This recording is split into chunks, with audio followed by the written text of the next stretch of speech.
This channel is all about new games for old systems. Whether you call them homebrews, aftermarket, or indie games, it's all the same thing. Taking the systems we love from the past and giving them new life. So what if I told you that there was one piece of software that within 30 seconds of downloading it would give you free and legal access to hundreds of them? Too good to be true? Not in this case. Download Argon.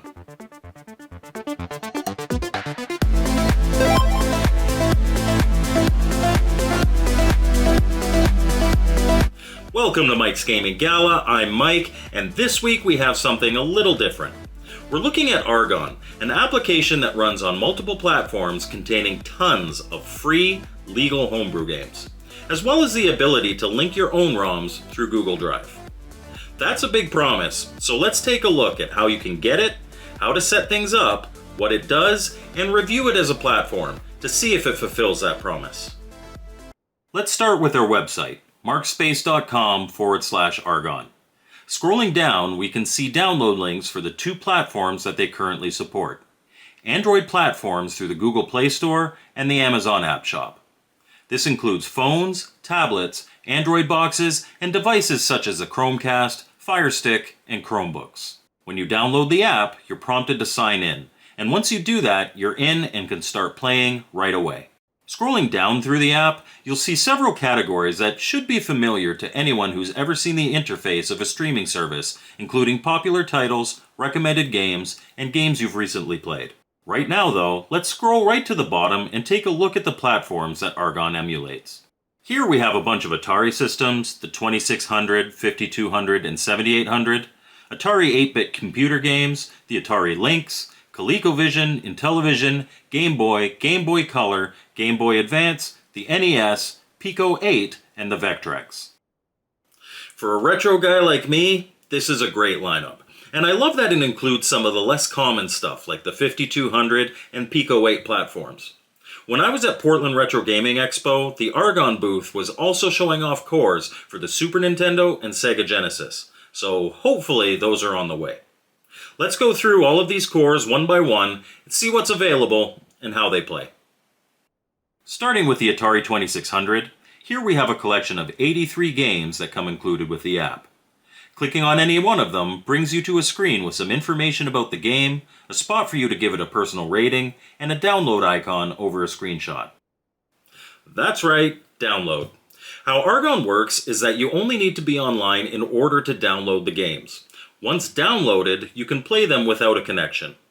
This is great for people like me who may have to have their device offline for things like a flight or want to save their mobile data and only use Wi-Fi.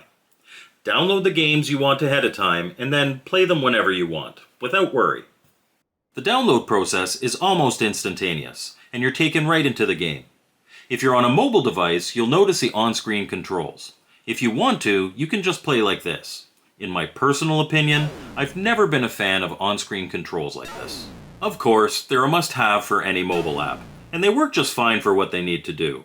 But if you want the full, proper video game experience, you'll want to link a Bluetooth controller and play with that. We'll cover that in the settings later, but until we get there, just note that any gameplay you see where these controls aren't on screen, that's what's going on. At the top right of the screen, you'll see a menu icon, which will bring up the system controls such as Game Select, Game Reset, and your difficulty switches. At the top left is a back button. This brings up your system menu. Here you can save and exit, just exit, restart your game, reboot the console, and show the metapad, which is just your system controls. There's also a pixel smoothing option here. Nice to have, but for me, I like my pixels as they were intended. Gameplay is butter smooth and plays as well as you'd expect. Zero issues with the 2600 emulation here. Moving on to the Atari 5200, we've got 25 games to choose from. Here, when you click into a game, you'll notice that the top right looks a little different. Instead of system controls, you have the keypad and the start button from the 5200 controller. Now, thankfully, most games for the 5200, ColecoVision, and Intellivision don't really require extensive use of the number pad for gameplay. For those that do, though, this isn't ideal. That said, it's there if you need it, as it should be. And if the device you're playing on has a USB port, You can plug in an external keyboard and use the number pad on that to play a little easier. The back button here provides the usual system options, and provided you're not having to use the number pad a lot, it plays well and looks good.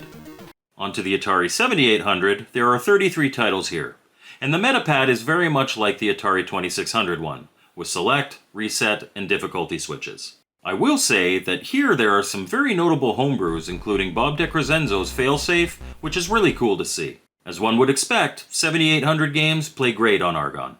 For the Atari 8-bit games, there are 29 of them included, with a metapad that gives you option, select, and start buttons. The hardware of the 8-bit line is almost identical to the 5200, so it makes perfect sense here that some of the games are copies from the 5200 section, and they play just as well. Moving on to the Atari Links, we have a whopping 57 games to play, which is great because I love the Links. Included is even Zump, a game that I've reviewed the physical release of. Metapad here is just a pause button, but for your controls you have A, B, as well as the 1 and 2 buttons. Gameplay is great and performs just as you'd expect it to. Next are ColecoVision and Intellivision with 17 and 15 games to play respectively. Like the 5200, you have a number pad at the top right for when you need it. The emulation here is good for all of the games included. When it comes to Intellivision though, there are some limitations which we'll talk about later when we discuss uploading your own ROMs. Like I said though, everything included here plays as it should. Game Boy and Game Boy Color, with 18 and 13 games respectively, play the same, with the metapad having your select and start buttons. They look and play great. Game Boy Advance currently only has 3 games included in the app. As expected though, we have the A and B buttons as well as the L and R bumper buttons and select and start. I love the Game Boy Advance. It's such a great system and often gets lost between the Game Boy and the DS. So hopefully, Argon can secure more free games for this category. Now for another powerhouse, the NES. Here we have 71 games if we include the demos, and you'll notice for the first time a premium logo on some of these games. Okay, let's take a quick break from looking at the free stuff and talk about premium. Thus far, everything I've talked about is free, and there is a lot for free. But Argon does have a paid subscription service that makes it an even fuller experience for those who want that. For a monthly or annual fee, you can unlock 3 features. The first is cloud saves. Now, if you're playing on your phone and you want to be able to continue your game on your TV with your Android box, just save and exit. And provided you're online when you do, you'll be able to continue your game on any other device that your account is logged into. The second is the ability to upload your own ROMs to Argon through your Google Drive or even sideload them from your device. Provided your ROMs are in the proper format, just create an Argon folder on your Google Drive and drop them in there. Argon will recognize the systems that they're for and place them in the right sections. Note that at the moment, the Google Drive feature isn't compatible with Amazon devices as well as most Android TV boxes. It does work on the NVIDIA Shield, and Argon has it on their wish list to increase that compatibility. This feature is also where we circle back to Intellivision. Currently, Argon is not compatible with JLP ROMs, which a lot of the newer homebrews are. This is something they're working on, but if you're wanting to use this to emulate Intellivision homebrew specifically, keep that in mind. Last but not least, a subscription unlocks the premium games in the app, which includes some bigger NES homebrews such as the recent Kickstarter, The House in the Cemetery. It's a nice perk and there's some cool games with that premium tag. Whether or not you think they're worth subscribing on their own is up to you. If you need help deciding though, there are free demos of some of them included on Argon as well. Alright, back to looking at the games. Click on any NES game and you have the usual metapad giving you the start and select buttons. The emulation looks good and plays good. Pico 8 may be a bit of a mystery to retro fans, but it's actually a virtual platform that was introduced in 2015 and was designed to mimic 8-bit systems of the 80s. And it has its own unique look and feel with 5 games included here. No metapad needed with this system, just your X and O buttons and you're good to go. Last on the list, and certainly not least, is the Vectrex. It's rare to find good Vectrex emulation, and I'm happy to say that I was really impressed with what Argon's offering here. There are 11 games included, and although there isn't a metapad in-game, if you hit the back button, you have 4 options to choose from for how the vector display is rendered. You can choose black and white or color displays, as well as whether or not to have them clean or rendered with that slight glow that the Vectrex screen is so well known for. My favorite configuration is black and white with the glow. I'm also really impressed with the sound in this emulation. If you've never played a real Vectrex, this is a good approximation, and I was quite happy with it. Okay, last but not least, let's be thorough and look at the general settings.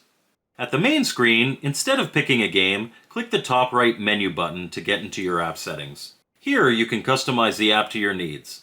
You can manage your profile, library, and subscription, but what we're most interested in here is the settings icon. Here you have all the default settings for the app, such as what the border looks like around the games, haptic feedback, your render displays, but one of the most important ones is this nice one here called on-screen controls. You can set them to always be on, never be on, or only be on when no game controller is connected. This is my preferred setting. And ladies and gentlemen, that's Argon. Available on Android platforms through both the Google Play and Amazon App Stores. What did I think? It's a no-brainer. If you have any interest in homebrew or indie games for retro systems, you need to download this now.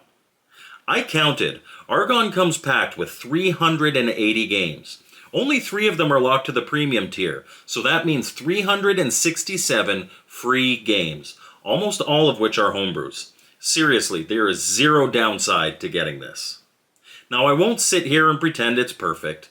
Games for some systems that require the number pad for anything other than navigating the main menu are a bit of a pain. And unfortunately, you currently can't map buttons on your controller, although that is on their roadmap. Argon is also working towards making this a standalone computer application, so you can play on your PC, as well as creating a Unity version of the platform for publishing indie games on Steam and other digital stores. As it stands today, Argon is probably the most impressive collection of homebrew and indie games out there for the NES and earlier. It's quick and simple to use and provides excellent value as a platform. Whether you opt to join their subscription service or not will be up to you and your needs. But whether you join it or not, if you've made it to this point of the video and not downloaded it yet, what are you doing? Go get it now. Thank you so much for watching my video. I hope you liked it. I did want to mention that although this is not a sponsored video, I was given a free subscription for the purposes of my review. All opinions were mine and mine alone. So I hope you liked it, and we'll see you next time on Mike's Gaming Gala.